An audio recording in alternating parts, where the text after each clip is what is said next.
Assalamualaikum warahmatullahi wabarakatuh. Berikut ini kita akan coba untuk memahami materi bahasa pemrograman C++. Pada materi yang sebelumnya kita sama-sama sudah mengetahui bahwa salah satu bahasa pemrograman yang akan kita pelajari adalah bahasa C++. Sekarang kita lihat seperti yang sudah kita pelajari sebelumnya, bahasa C++ pada dasarnya merupakan rangkaian instruksi-instruksi yang kita buat untuk membuat sebuah program. Jadi misalnya kita akan menginstruksikan tampilkan nilai pada skor. Nah, pada penyataan pada C++, instruksinya nanti adalah cout, score, handle.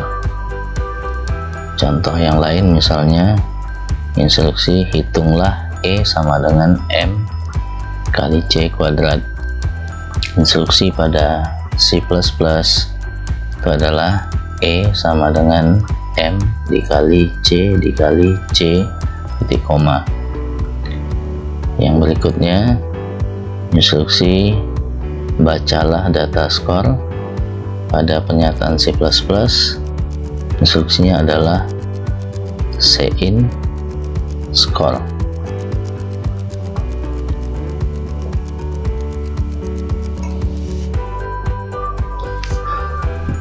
IDE C++, Integrated Development Environment. Pengertian dari IDE atau Integrated Development Environment, IDE itu diterjemahkan sebagai lingkungan pengembangan terpadu. Jadi dalam bahasa Indonesianya, Integrated Development Environment itu adalah lingkungan pengembangan terpadu. Kita lihat maksudnya apa. Kalau dari segi pengertiannya, IDE itu adalah program komputer yang digunakan sebagai lingkungan pengembangan aplikasi. Nah, program komputer yang mempunyai beberapa fasilitas yang dibutuhkan dalam pembangunan perangkat lunak atau software. Tujuan dari IDE pada dasarnya yaitu untuk menyediakan semua utilitas yang dibutuhkan untuk membangun sebuah perangkat lunak. Jadi kesimpulannya di sini, IDE itu adalah sebuah software atau perangkat lunak di mana software ini nanti akan kita gunakan untuk menyusun sebuah program, mulai dari perancangan programnya, kemudian nanti kita compile hingga menjadi satu program yang lengkap. Artinya bahwa setelah kita menggunakan IDE ini nanti, maka program yang kita buat itu sudah bisa kita eksekusi atau kita jalankan. Nah, kita lihat fasilitas IDE itu sendiri. Ada beberapa fasilitas atau beberapa feature di dalamnya. Kita lihat yang pertama, yang namanya IDE itu ada yang namanya nanti editor. Apa ini maksud dengan editor? Editor ini merupakan fasilitas yang diperuntukkan untuk menuliskan kode atau fungsi-fungsi yang bisa diterjemahkan oleh mesin komputer sebagai kode programming. Jadi artinya editor ini adalah tempat kita untuk menuliskan bahasa program tadi yang kita rancang. Jadi di editor inilah kita menuliskan list-list program atau list-list instruksi bahasa pemrograman hingga nanti selesai lengkap. fasilitas yang berikutnya compiler. Jadi yang namanya IDE itu dilengkapi dengan fasilitas compiler. Nah, compiler ini kita sudah pahami pada materi sebelumnya. Jadi compiler ini adalah suatu fungsi untuk mengcompile. Nah, kita lihat lebih lengkapnya. Jadi compiler ini dia berfungsi untuk menjalankan bentuk kode program yang dituliskan di editor tadi dan mengubahnya ke dalam bentuk biner yang selanjutnya akan ditampilkan sesuai perintah-perintah kode mesin. Jadi seperti yang sudah kita pahami sebelumnya, komputer ini tidak mengenal instruksi program yang kita buat atau kita ketik di dalam editor tadi. Nah, agar dia mengenal, nah kita juga sudah pahami pada materi sebelumnya ada proses compile.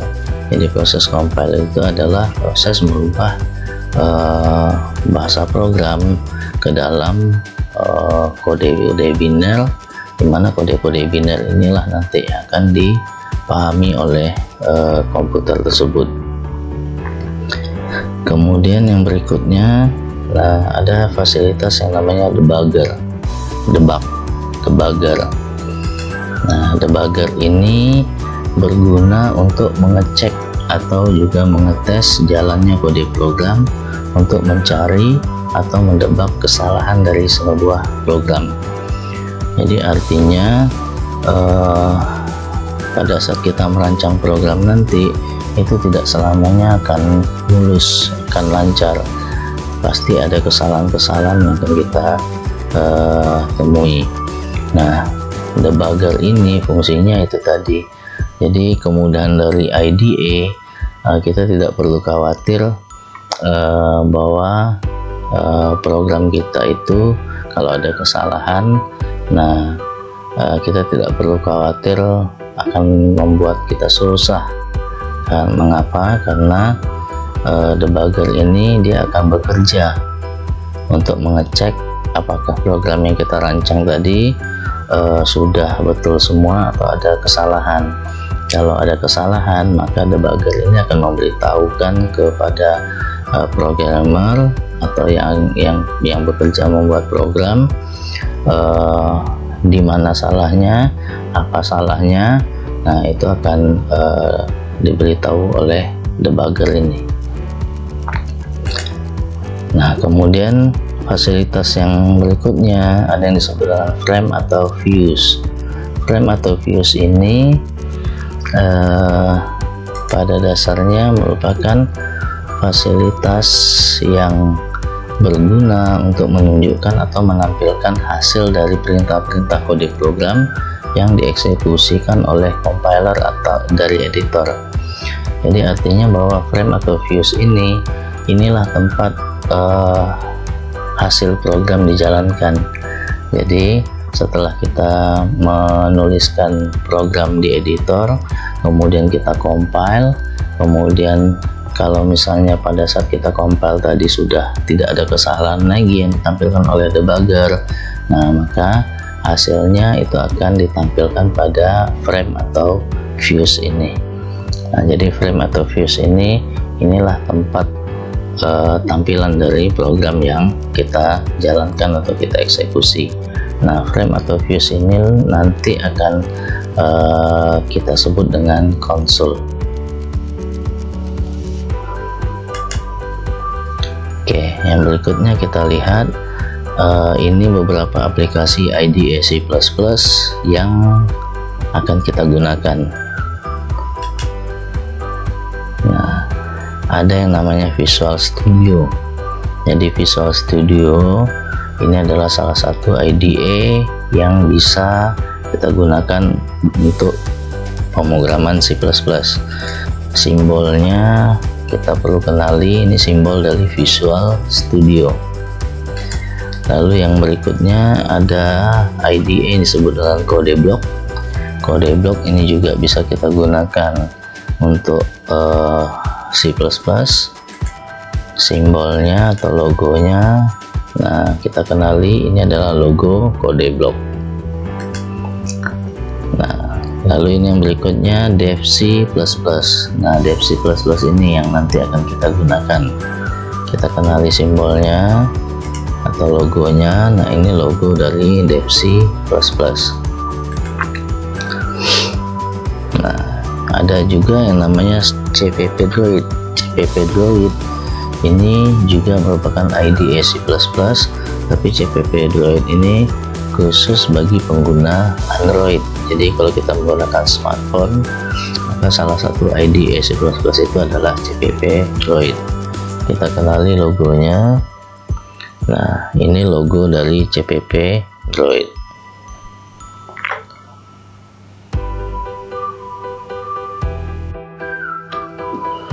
Cetakan program. Cetakan program C++. Mengapa dinamakan cetakan? Kalau kita membuat kue, tentu kita memerlukan sebuah cetakan. Apalagi kalau kita membuat kue itu tidak hanya sekali. Kalau misalnya kita mau membuat kue yang jumlahnya lumayan banyak atau sering, nah maka kita cukup punya satu cetakan saja. Kita tidak perlu menggunakan cetakan yang banyak. Nah, jadi sama seperti pada pemrograman C++, kalau kita ingin membuat sebuah program, maka kita tidak perlu membuat banyak cetakan program. Jadi artinya cukup dengan satu cetakan program yang kita bisa ulang-ulang untuk berbagai macam program yang lain. Nah, atau lebih mudahnya, cetakan program ini adalah instruksi-instruksi standar yang harus ada pada setiap program. Nah, kita lihat lebih lengkapnya. Nah, ini adalah instruksi standar pada sebuah program C++. Jadi artinya setiap kita akan membuat program menggunakan C++, maka perintah pagar include iostream, lalu using namespace std titik koma, int main buka kurung, lalu buka kurawal, tutup kurawal, return 0 titik koma. Nah, ini harus ada. Jadi apapun program yang akan kita rancang, nah instruksi ini itu harus ada. Jadi ini adalah instruksi standar pada pemrograman C++, atau kita bisa sebut dengan cetakan program C++. Nah, cetakan program ini kalau kita buat apa adanya seperti ini, lalu kita jalankan, nah maka hasil eksekusinya pada konsol itu kita bisa lihat kosong. Jadi tidak ada eksekusinya, tidak ada hasilnya. Nah, jadi cetakan program itu kalau kita jalankan, nah tidak ada hasil, atau bisa kita katakan bahwa hasilnya adalah kosong.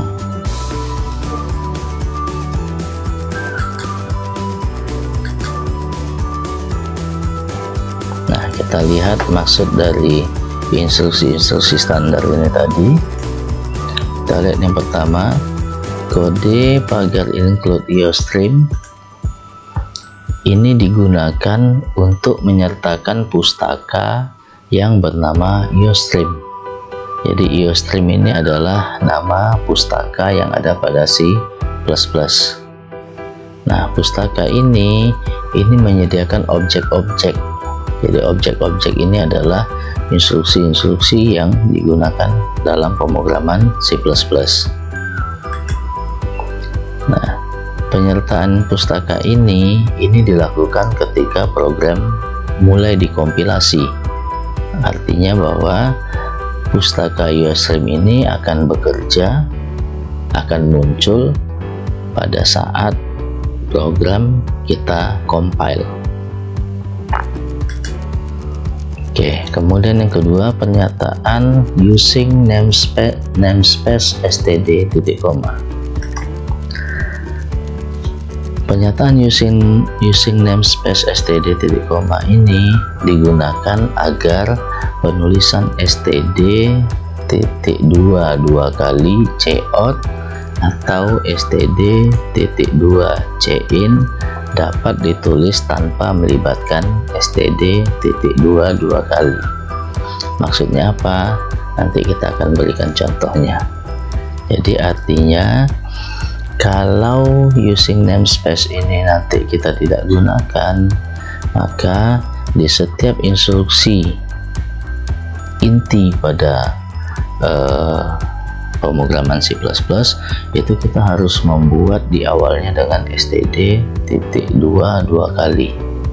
Jadi kita bisa bayangkan kalau setiap kita mau membuat instruksi harus ada menuliskan std titik 2 kali ini, nah betapa repotnya. Jadi agar std ini tidak kita tulis, nah maka di awal kita harus membuat instruksi atau membuat pernyataan using namespace std titik koma. Oke, kemudian bagian int main lalu kurung kurawal.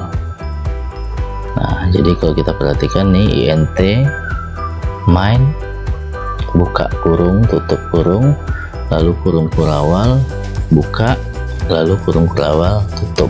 Jadi ini dia formatnya. Nah, apa maksudnya ini? Nah, bagian ini itu menyatakan bagian yang akan dieksekusi. Jadi artinya kita bisa katakan bahwa di dalam kurung kurawal inilah inti dari program. Jadi di dalam kurung kurawal inilah list-list program yang akan dieksekusi. Nah, nama main ini menyatakan nama fungsi yang menjadi titik awal eksekusi. Jadi program yang ada dalam kurung kurawal ini itu nama fungsinya adalah main. Lalu int ini nanti kita akan pelajari selanjutnya, nanti kita akan kenali. Nah, nilai balik 0 pada return 0 menyatakan bahwa tugas yang diemban berhasil dilaksanakan.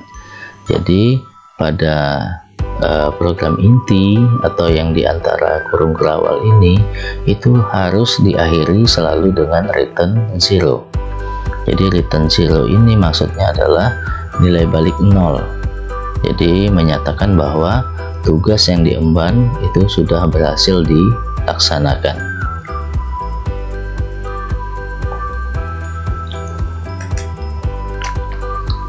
Contoh membuat sebuah program.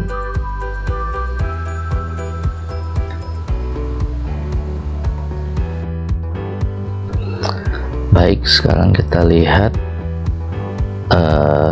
cetakan program langsung pada aplikasi DevC++. Kita coba lihat sama-sama. Ini adalah logo aplikasi DevC++. Pada saat kita jalankan, nah ini adalah tampilan IDE DevC++. Ini kita buka baru source file, kemudian ini adalah halaman editor. Nah, kita buat cetakan programnya agar include Ustream. Pada baris yang kedua, using namespace std titik koma. baris ketiga int main, buka kurung, tutup kurung, lalu buka kurawal, return 0 titik koma. Nah, kita coba jalankan, tapi sebelumnya kita harus lakukan proses compile terlebih dahulu. Itu adalah fasilitas untuk compile.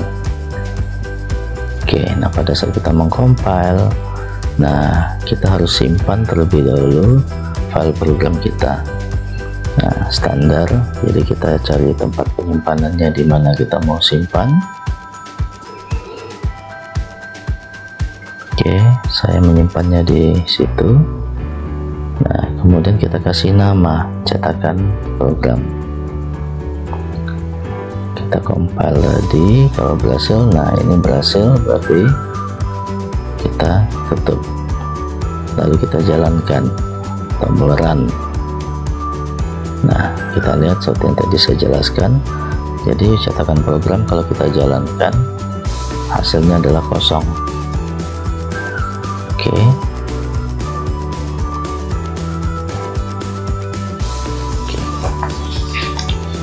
Baik, ini adalah aplikasi C++ pada Android. Itu kita menggunakan CPP Android. Kita coba membuat cetakan program pada CPP Android. Oke. Ya, kita buka CPP Android. Ini adalah halaman editornya, lalu kita ketikkan cetakan program agar include IOStream.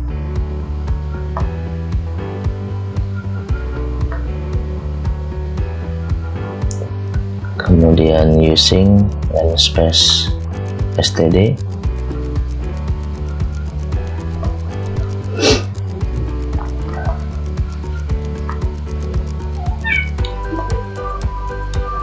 lalu int main,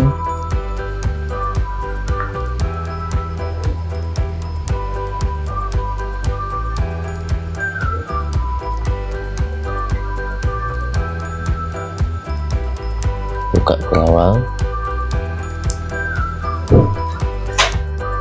Oke, lalu return 0.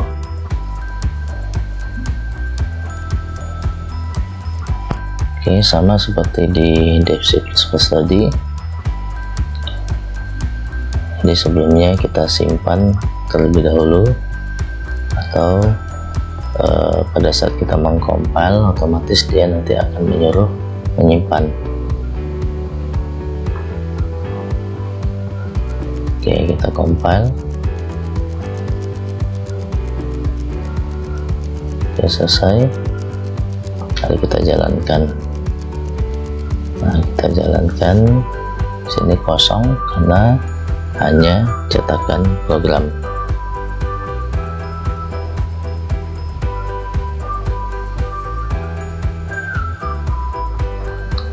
Contoh membuat sebuah program.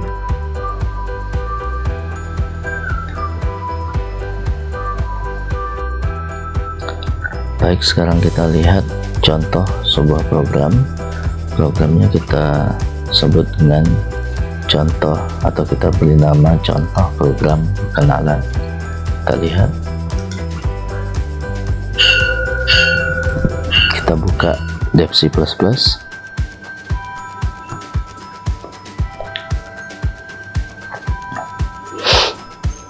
buka halaman baru, source file. Ini halaman editornya. Lalu kita buat cetakan program agar include IOStream.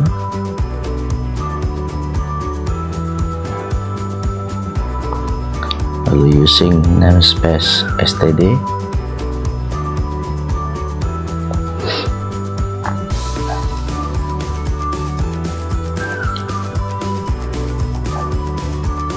int main, buka kurung, lalu buka berawal. Nah, ini perintahnya cout kecil, lebih kecil 2 kali, tanda petik nama saya Budi Subarta, tanda petik tutup, lalu lebih kecil 2 kali, handle, titik koma, lalu diakhiri dengan return 0. Oke, kita coba jalankan. Terlebih dahulu kita compile dulu. Kita cari tempat penyimpanannya. Oke.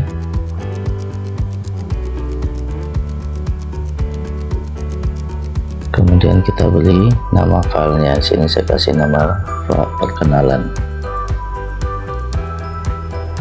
Oke, berhasil. Kita jalankan. Nah, kita lihat sekarang pada konsol itu sudah ada hasil, yaitu tertulis nama saya Budi Subarta.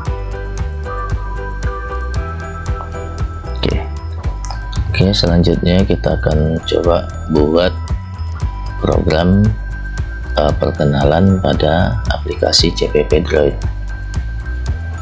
Oke, kita lihat, kita buka CPP Droid.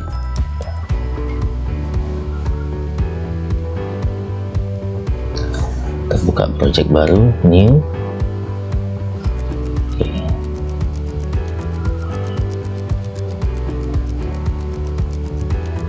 Kita buat nama projectnya perkenalan.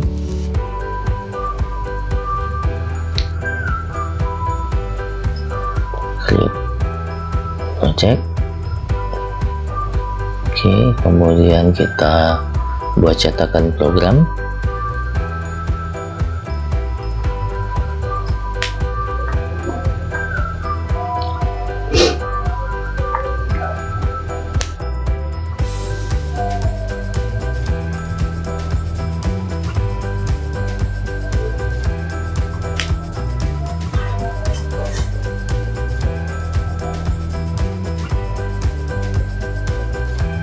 Using namespace std.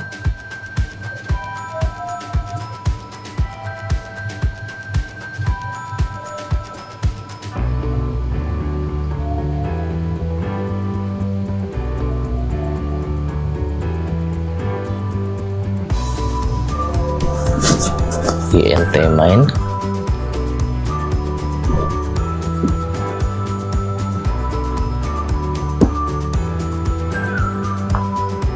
Oke, kemudian instruksinya sama seperti di DevC tadi, menggunakan instruksi cout.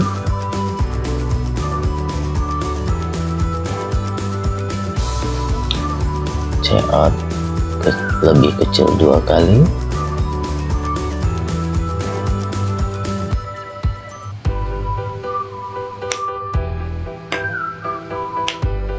Lalu petik pembuka, tuliskan informasinya, nama saya Budi Subarta,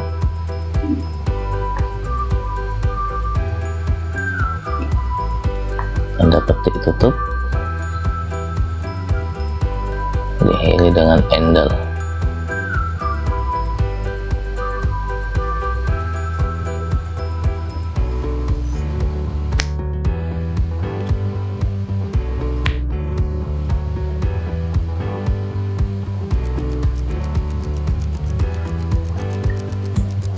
Kemudian diakhiri dengan return 0.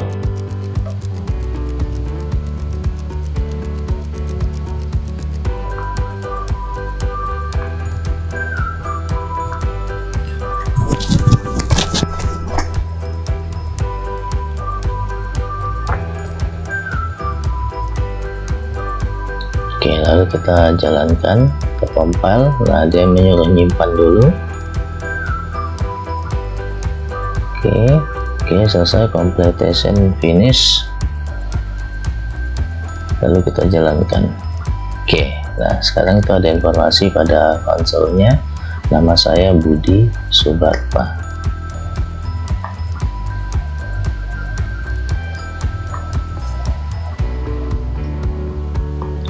Contoh sebuah program error.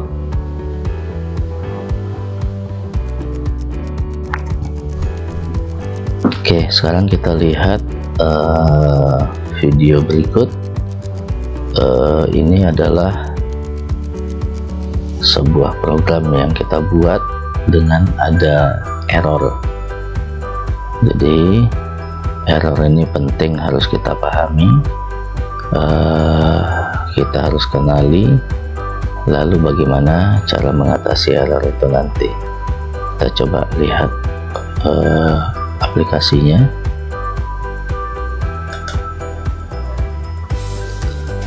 Oke, kita buka Dev C++. Kita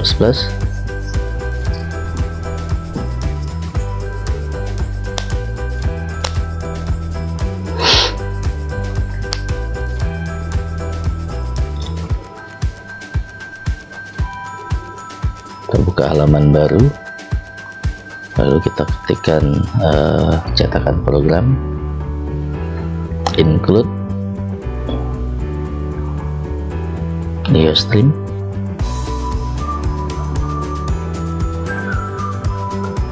using namespace,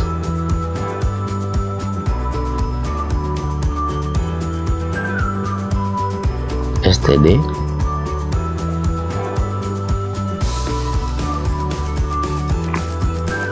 int main,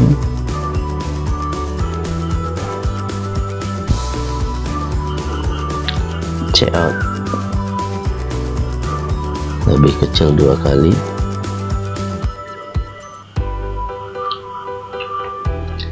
program yang tadi, program perkenalan tadi kita coba lagi, nama saya Budi Subarta,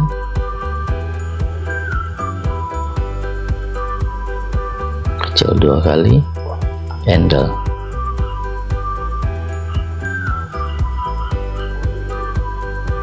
akhiri dengan return 0.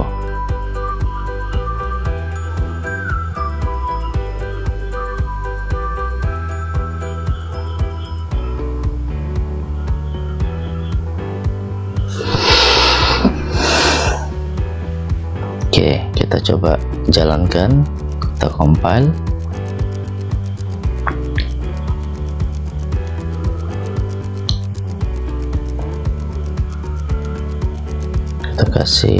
Kita cari tempat penyimpanannya,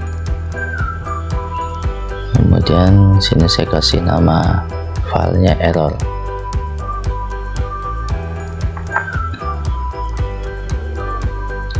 Oke, kita simpan lalu compile. Nah, kita lihat agak berbeda dengan yang tadi. Kita lihat di sini ada informasi, ini ada tanda silang, lalu ada di arsir return 0. Lalu kita lihat ada penjelasan di bawah bahwa pada line kelima ada error expected before return. Jadi sebelum return itu ada sesuatu yang salah. Nah, apa yang salah? Nah, kita lihat seharusnya pada instruksi cout itu harus diakhiri dengan titik koma. Ya, ini titik komanya belum ada, kita kasih titik koma. Oke. Nah, ini titik koma, ini sangat penting, tidak ada titik koma buat salah. Kita lihat compile. Oke, udah berhasil, tidak ada lagi kesalahan, selesai. Kita close, kita jalankan. Nah, ini dia. Jadi kalau tadi masih ada kesalahan, kita belum akan bisa mengeksekusi program. Nah, kita lihat. Nah, ini tadi kalau kita compile, nah dia menyatakan ada kesalahan. Nah, yang menyatakan kesalahan tadi itulah fungsi dari debugger yang kita jelaskan tadi. Oke,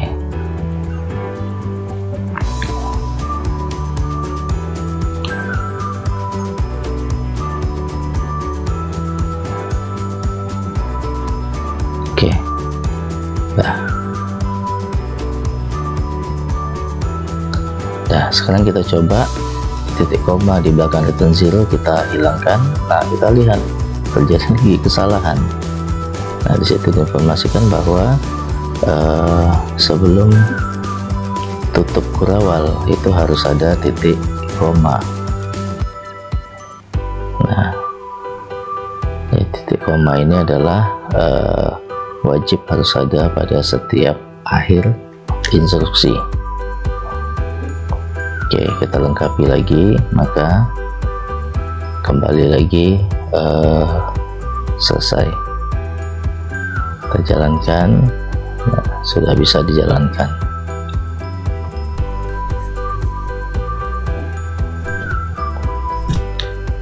Oke, nah jadi ini salah satu contoh error. Nah, kemudian nih kita lihat cout, kita ganti C nya dengan C besar, kalian akan terjadi. Nah, di situ juga debugger menyatakan ada kesalahan. Jadi instruksi cout itu C nya adalah harus huruf kecil, jadi tidak bisa kita ganti dengan huruf besar. Nah, ini istilahnya adalah case sensitive, jadi huruf besar, huruf kecil itu berpengaruh.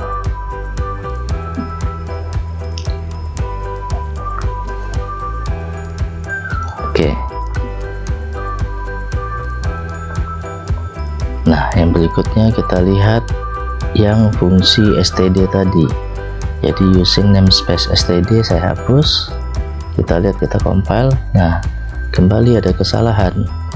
Jadi di sini dikatakan bahwa handle itu tidak dideklarasikan.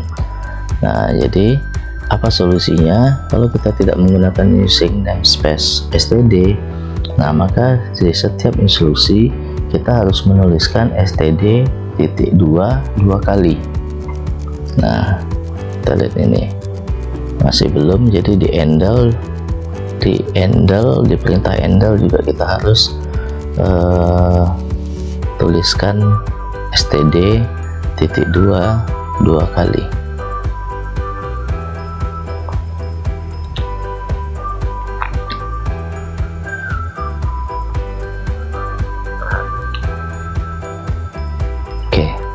Kita coba compile. Nah, sudah selesai. Jadi artinya kalau kita tidak menggunakan using namespace std, nah maka di setiap instruksi itu kita harus tuliskan std.2 dua kali. Nah, kalau kita kembalikan using namespace nya, kita coba jalankan. Ya, oke, udah, dia tidak menyatakan tidak ada error.